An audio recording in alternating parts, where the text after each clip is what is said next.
sme sami. Každého sa pýtam, či to vážne takto má byť. Kto ma chce raniť, nech ma raní, nech ma zabije. Ten, kto ma chce zabiť, staviam si bariéry v papieri.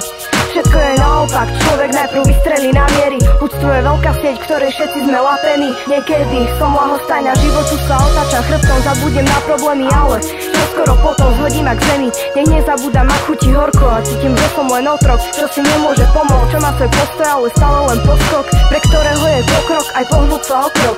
A tečie ako potok, bez nášho pričinenia, ako pribúdajú starosti bez nášho zavinenia. Tak ako Pán Boh mieni a ľudia si menia, tak ako ja si budujem a iní si plnia. Nech je ťažký, necitlivý, ja budem tvrdá a pevná, aj keď raz zmiznem ak prievan, zmiznem vo dverách, nestrácajú nádej tí, čo večne veria.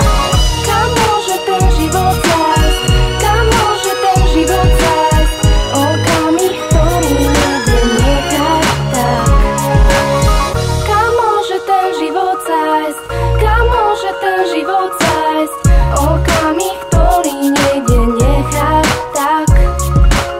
Postupom času všetko sa zmenilo, mala som usmievavú tvár, aj keď ma ranilo tie nenávistné pohľady a nechápavé ksichty. Poznám to veľmi dobre, keď chce byť niekto prísny, život je ťažký.